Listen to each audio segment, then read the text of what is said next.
about, but since I can't decide which to talk about, I'm just going to go with whatever interests me. So, so how you guys doing? Before I start, I'm just going to try to get the word out that I'm live. You know, hopefully my live goes well. Don't have any problems, you know. Don't have any problems. Hopefully my live goes well. Don't have any problems, you know. Don't have any problems. Hopefully my live goes well. Don't have any problems, you know. Don't have any problems. Hopefully. I hate hearing myself speak. Yeah. So, because you know, there's a lot of things that I've been looking at, you know. Looking at a lot of problems, yeah, and there's some things that really annoy me at times. I mean, like, let me stop. Let me just put it out there. President of Russia, Vladimir Putin. People think he's a rebel, but he's not. The guy that set himself on fire on Friday, and he had a manifesto laying out a fascist conspiracy, talking about Trump and the Clintons and Obama and Biden. Yeah, but here's a problem. Let me get to it. Where is it?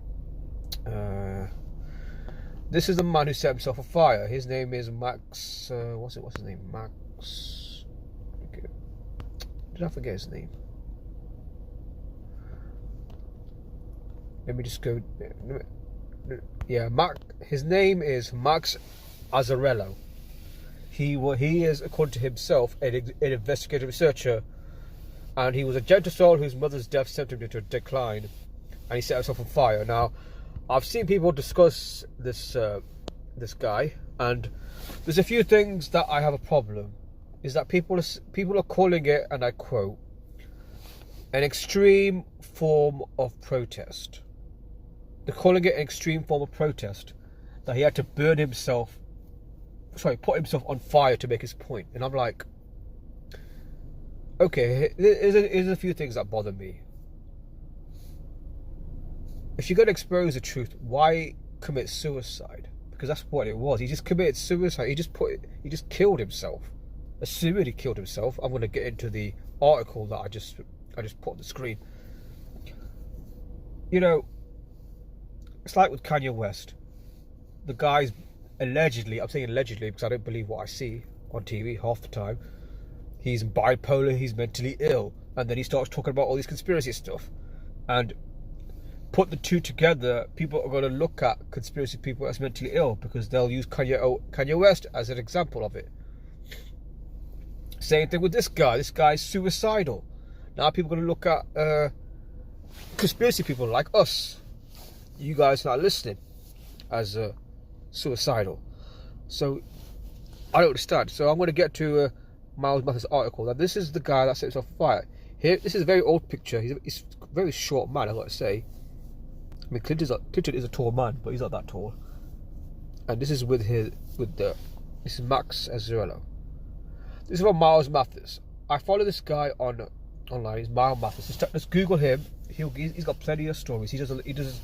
He writes about how many events in history, in modern history that is, are psyops, hoaxes. Here's what he says. I'll try to read what I can here.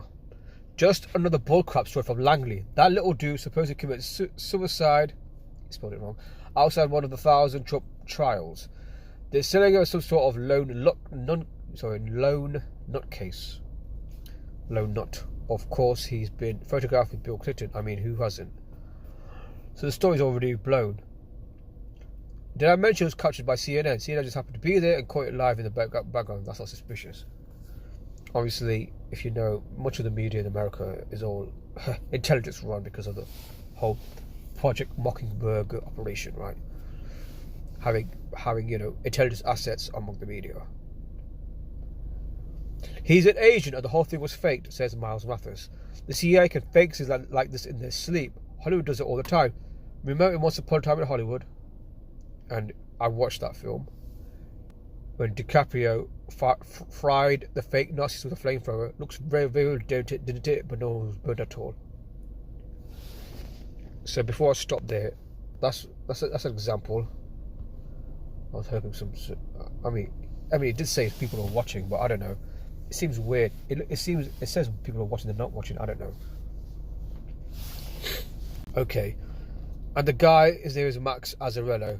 My guess is just a stage or CIA name, stage name. His middle name is Crosby. So he may be from the powerful Crosby family.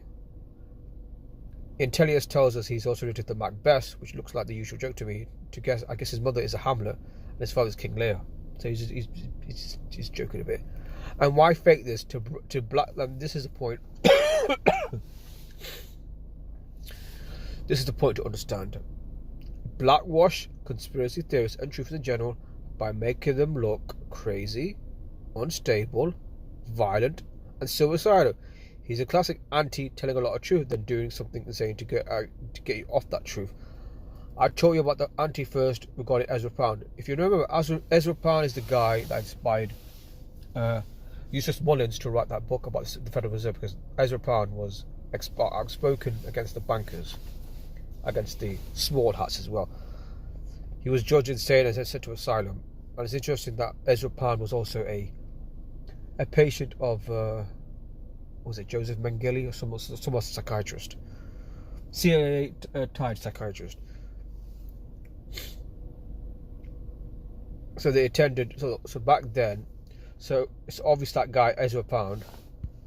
Let me show you a pic. Yeah, please message me if you're in the chat, because I'd love to hear from you. Now, this guy, he's often lauded by many people in the conspiracy community, but it seems this guy might be in controlled opposition. Here he is. I'm starting to think that he is. I'm sorry to say.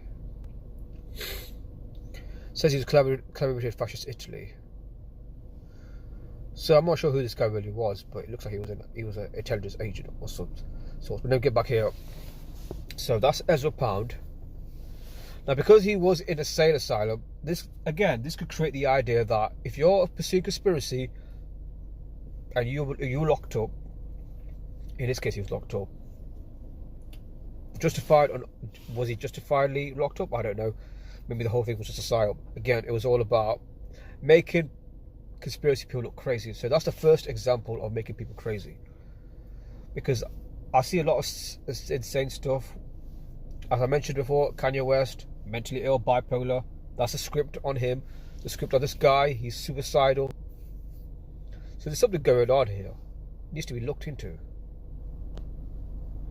Yeah, I mentioned about Ezra Pound. His main point before dousing himself with gasoline was that Biden and Trump were working together with everyone else famous to destroy the country. His manifesto led with a fascist takeover of the US from both sides. It's generally the same thing I've been telling you. Miles Mathis, he's been talking about that. No accident, since the whole point of this project was to mirror me in as many ways as possible. The Blackwash this guy, so it's a total nucleus and freak show. I mean, this is some of the pictures he's put out. This guy. Do you want to be labelled with the same brush as this guy? I see people always celebrate him as some kind of good person, when he clearly isn't. You know. I mean, here's another one. I just want to read you this one. That's one of his alleged mugshots, as I showed. A little obvious, isn't it? These agents are spitting in our faces as usual. That photo was published yesterday at the New York Post, but it's already scored by major search engines. I did a search on Bing on Max Azzarella's mugshot, and it didn't come up. So they are doing damage control on their failed project 1 day later.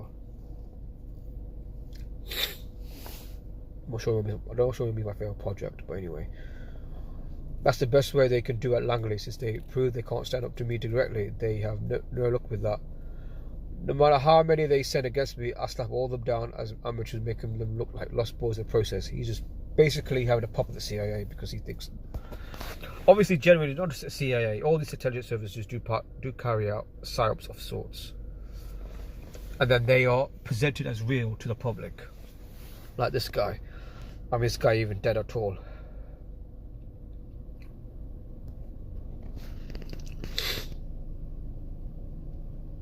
Just so there's a. I mean, this guy is supposed to take this guy seriously.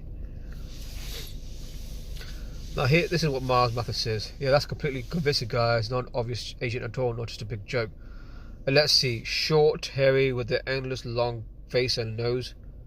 Couldn't be. I'm not going to say that. But you get the idea. And he concludes, we've seen it 1,000 times. The event fails to blackwash the truth. The truth is more powerful than the fake event. He's basically saying people already know the truth anyway, but they always put these events every now and again to just to ridicule people, mock people. That's what it is, really. These kind of events, anyway. So also there's 2 as 1. The event fails to blackwash the truth, since the truth is more powerful than the fake event. The truth sticks, and the event is left behind as a smelly residue. People can see that a lot what this guy said is true, since they've already been thinking about it before it came along. Again, I didn't know who this guy was until he put himself on fire. They felt it personally, threatened to overwhelm them with its size and power. They wouldn't be surprised if the truth did cause some of their friends to go crazy. Since why wouldn't it? So again, the event fails even if true. It does the opposite of what its creators intended. Instead of blackwash the truth, this event just confirms what this.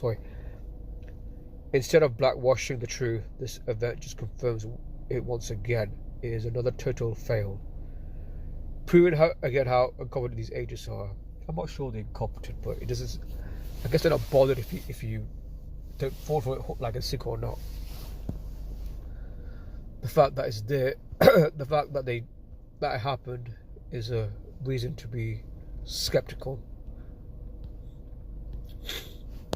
In gematria, the practice of coding numbers into words.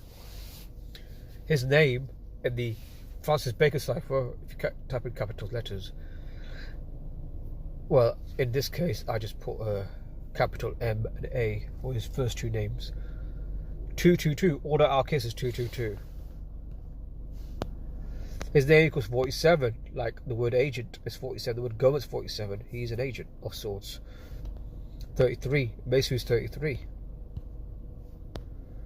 19, he's in the news on the 19th of April, hence his name equals 19. I'm reminded of another man who set himself on fire in Tunisia, which started the Arab Spring. Tunisia being the first one. And from these events you get 13 years apart. I highlight the number 13 because 13 goes back to this old legend. It's just a legend, right? Or when the Knights Templars were executed on Friday the 13th, they called 13 the unlucky number 13th. And April the 19th, 2024, where the guy put himself on fire, was on the 110th day of the year. And the word fire in the English standard cipher, sorry, English extended cipher, I should say, English extended cipher is 110, 110, fire 110 on the 110th day of the year. Unbelievable.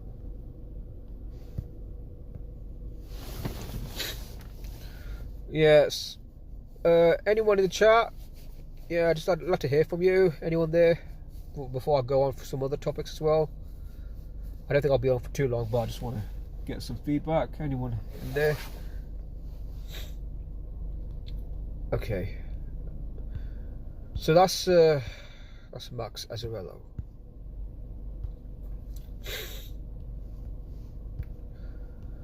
A lot of things bother me. I mean, I'm bothered by things that.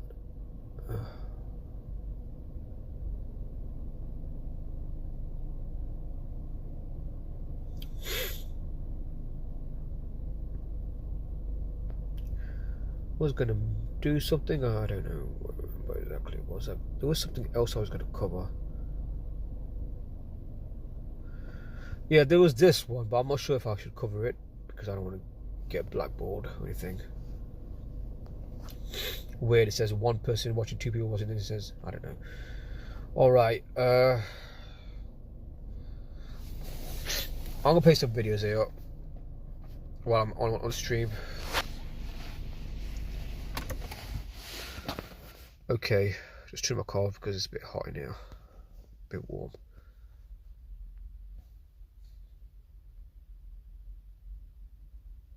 Okay.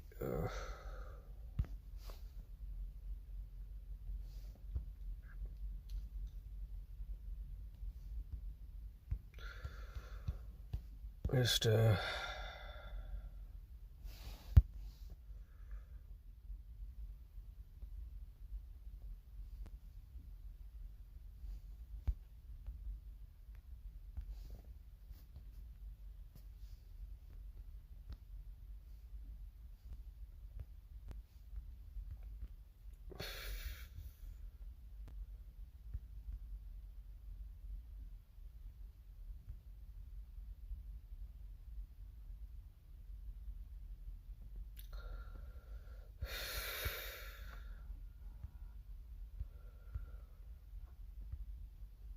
oh, look, sorry.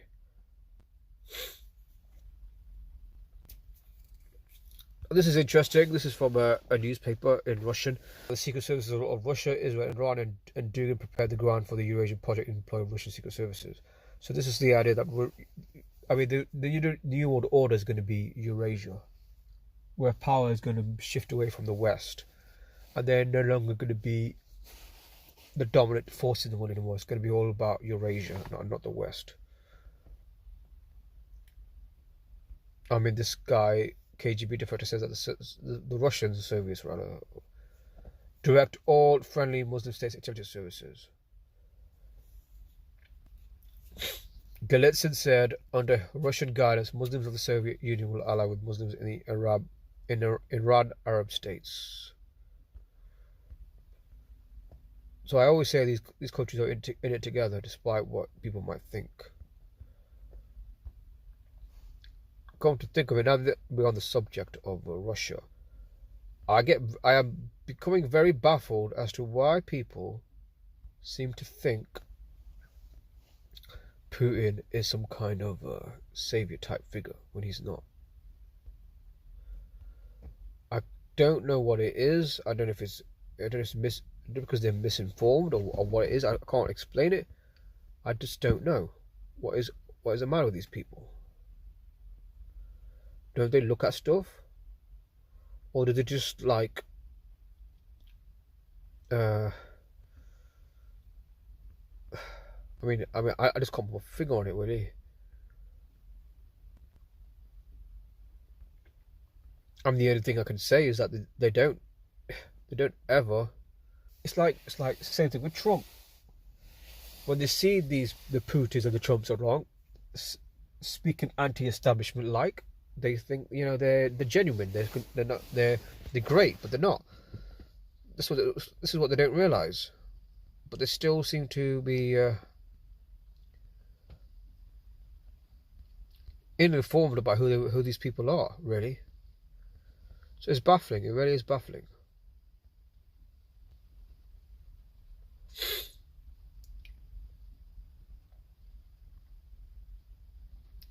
I'm just trying to find a video of interest for you guys to see. Let me go.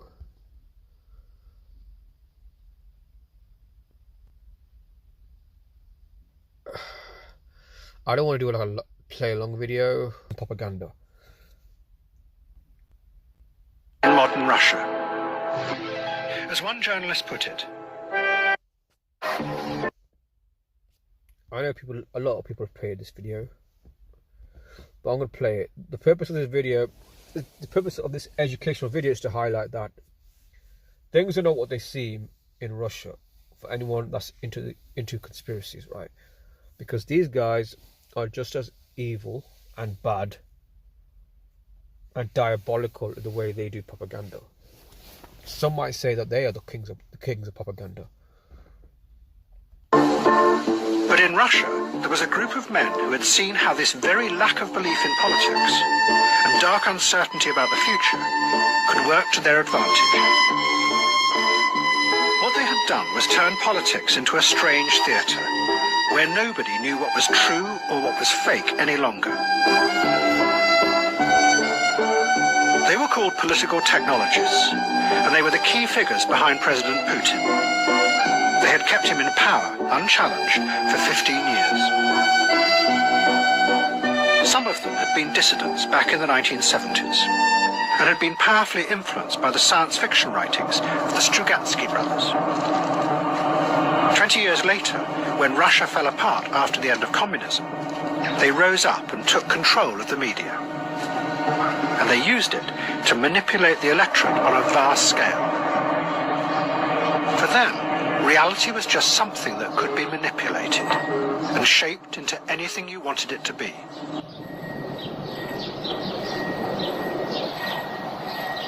That's the key phrase. Shape reality into anything you want it to be. Believe that the West is all evil and bad, and that Russia are the good guys, and that China is bad. But it's always about that Russia's the good guys. I mean, they don't say it outright, but they seem to say it in that kind of way.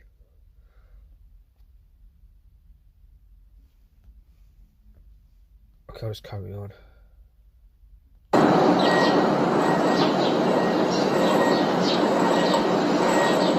By the way, this film is a Russian film, inspired The Matrix. But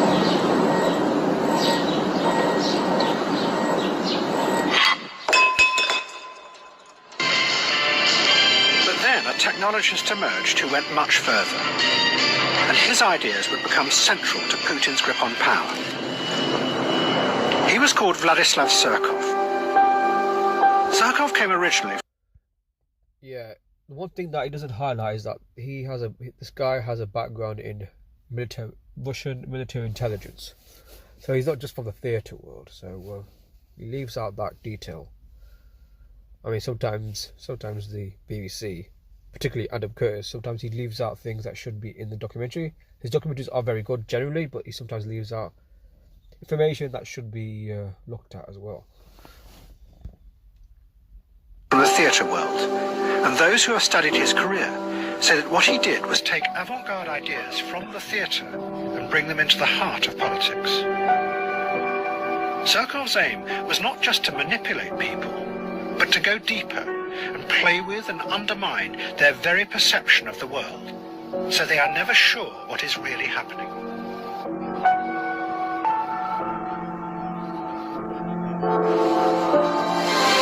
Surkov turned Russian politics into a bewildering, constantly changing piece of theatre. He used Kremlin money to sponsor all kinds of groups, from mass anti-fascist youth organisations to the very opposite, neo-Nazi skinheads. And liberal... Okay, sorry about that. I'll carry on. Human rights groups who then attacked the government. Surkov even backed whole political parties that were opposed to President Putin. See, look, on the one hand, back neo-Nazi skinheads, then back liberals, which is how this is how they run the world. They back all sides. It's the same thing with this idea of there's a fight going on, a civil war going on between the globalists versus the anti-globalists, or the globalists versus the nationalists. And I keep saying it's a Hegelian dialectic. It's a dialectic deception. You've got to realise that it's not what you think it is, and you wonder why people are not awake, because you keep on making them believe you got to back this side because they are fighting the globalists, the anti-globalists, like Trump's an anti-globalist. It might be true, but it doesn't mean he's at our side, because he's not. He's controlled. Same thing with Putin, he's controlled. Same thing with China, they're controlled. Iran is controlled. But the key thing was that Surkov then let it be known that this was what he was doing, which meant that no one was sure what was real or what was fake in modern Russia. As one journalist put it, it's a strategy of power that keeps any opposition constantly confused. A ceaseless shape-shifting that is unstoppable because it is indefinable.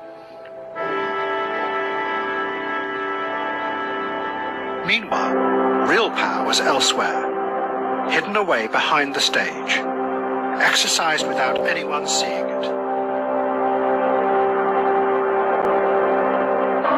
And then, the same thing seemed to start happening in the West.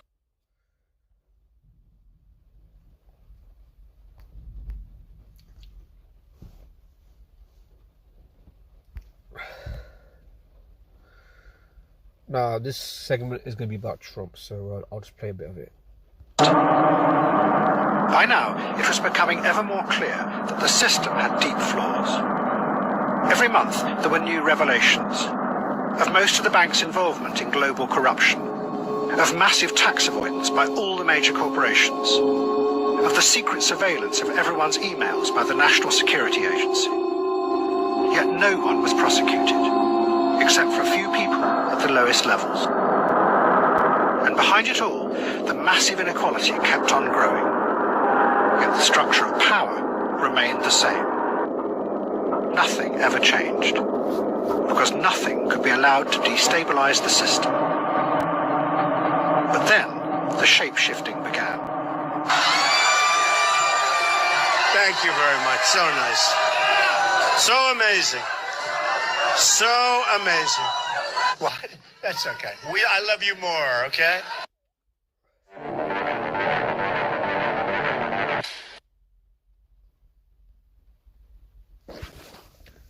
Okay, that was enough.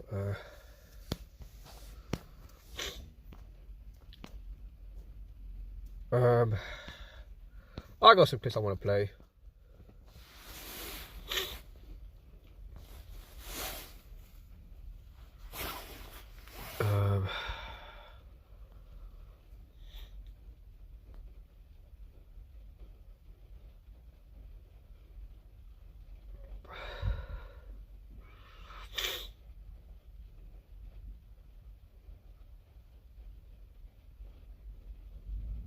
No, well, what was I gonna play?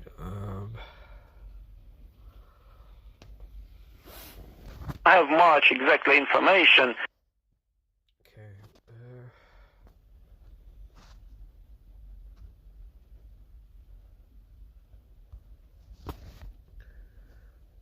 I was trying to play something. Let me go to 35. This is this video got like BitChute and altcensor.com. So let's play this.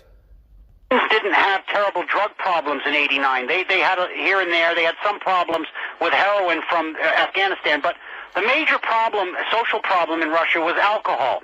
Oh, yes, Now, indeed. yes. Now, after '89, instead of tackling the social problem of alcohol, what did Yeltsin do? He reduced the price of vodka. Now, instead of making vodka more difficult to acquire, he in fact lowered the price of it, causing much more serious social problems. We saw that I'm gonna play a bit of this, but let me just go back to that picture there.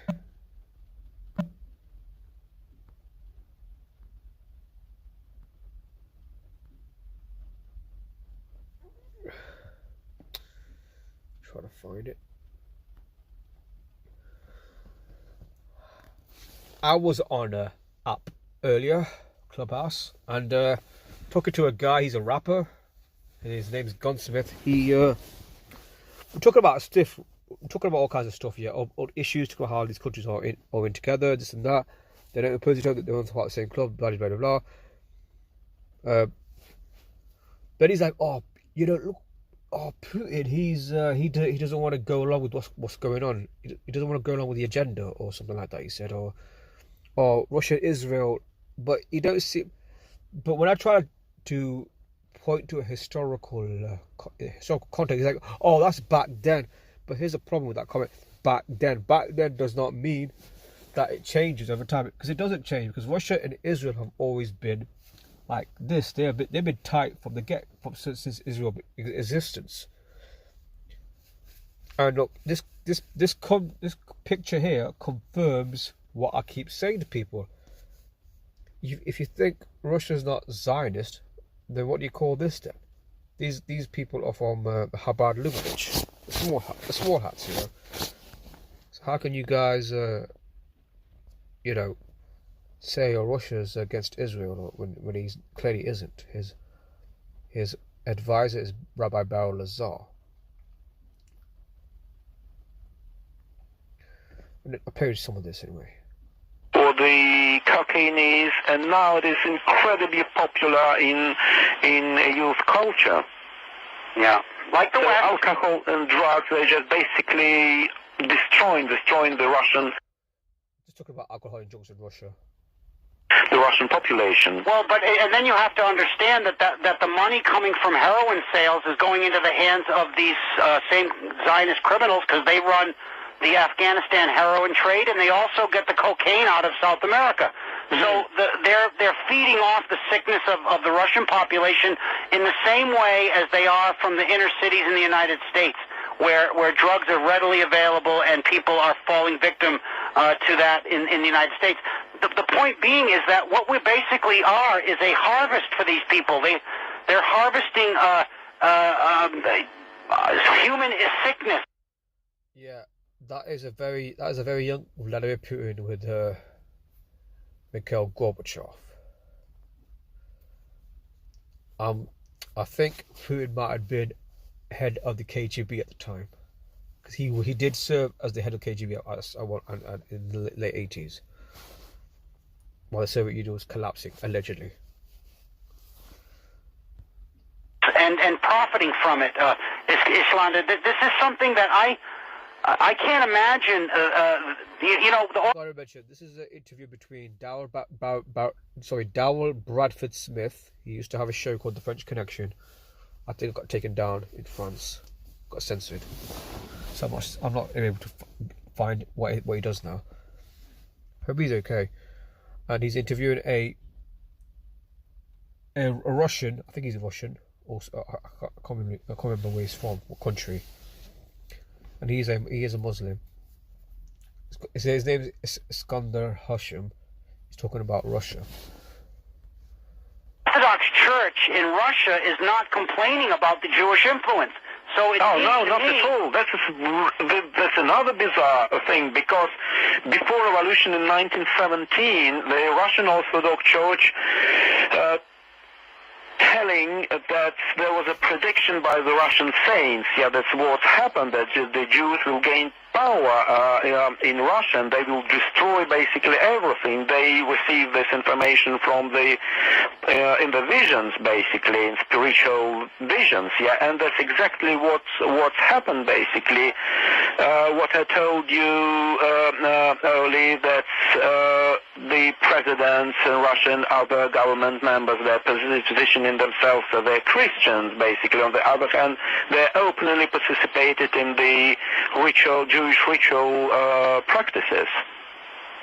Well, now I'm going to go on to some other things. We know about white slavery of women, and I remember in the 1990s a large number of Russian women were finding their way into prostitution rings, and you also saw the same kind of activity from the Serbian region, from the Balkans. And we also see child pornography and other things being run out of the Eastern Bloc countries, and as well as Ukraine and other areas. These people are also involved in these kind of sicknesses as well. Do you have any information on that? What I knew, that the market for pornography in Russia, it's enormous, and it is it is incredible sickness, what is going on there. It's a lot of perverts there. And one of the information what I've got about Ben Lazar, that when he came from United States, he had a problem in the United States with the police about the pedophilia and child pornography. Yes. That's the other alarming aspect of his activity in Moscow, and I don't have much exactly information about the people involved in government in such affairs. But that information is enough to think what is going on. If Ben Lazar had problems with the American police, with the child pornography and pedophilia. And he's still prominent in leadership role in the Zionist Jewish community of Russia. Oh, yes. Ben Lazar, he's chief Russian rabbi. How about Lev Levini from Israel, also working with Mr. Putin, the richest man in Israel? Lavini. Yeah, Lev Levini. Yeah. You can't make this stuff up. It's astonishing. I do need to ask my engineer if we can take a 2-minute break at this time. That's some context here. It's just showing you that despite what's presented to the world about Russia, they are a messed up country. It's a very degenerate country. I'm not speaking about Russian people. I'm on about the stuff that goes on there. They're not as Christian as you think. They got a lot of crazy shit going on there. So people need to, people just need to look. Actually, what I'm trying to say. People just need to research their information again, because it seems that you guys are backwards in your information. It's almost like you guys are stuck in the past. You're not like looking at what's really going on. You're just stuck on narratives that have been fed to you by the controlled alternative media. They want to tell you that Putin is a good guy or Trump's a good guy. I mean, I keep saying he's false opposition. I mean, look at this graphic chart. It's very, very well done. Rockefeller Foundation, connected Rosneft, Carnegie, Moscow. I mean, you see the names. I mean, the Queen's connected, Mandelson, Abramovich, Nat Rothschild, Oleg what's his name? Oleg Deripaska to represent Russia in the Business Council. He's also close friends with Abramovich.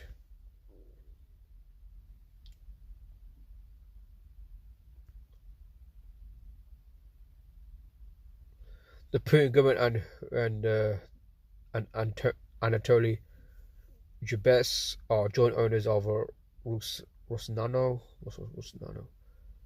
I think it's an oil company or business. Rothschild from Glencore, the Putin government joined forces to create the world's largest uranium company, Rusal. Yeah, I think it's a uranium company. It used to be, actually, I just read that it's not they're not located in Moscow anymore. They used to be though. I think they're still in Moscow, despite what they might say. Rothschild Global Financial Advisory is located in downtown Moscow, and the website brags of high-level political access to the Russian government. It's all information this is, but it's relevant information. Rothschilds bought 37% stake in the Rockefeller's Wealth Advisory and Management Group. I mean, again, how can anyone say he's against Rothschilds when he's clearly embedded with them? It baffles me. It really baffles me.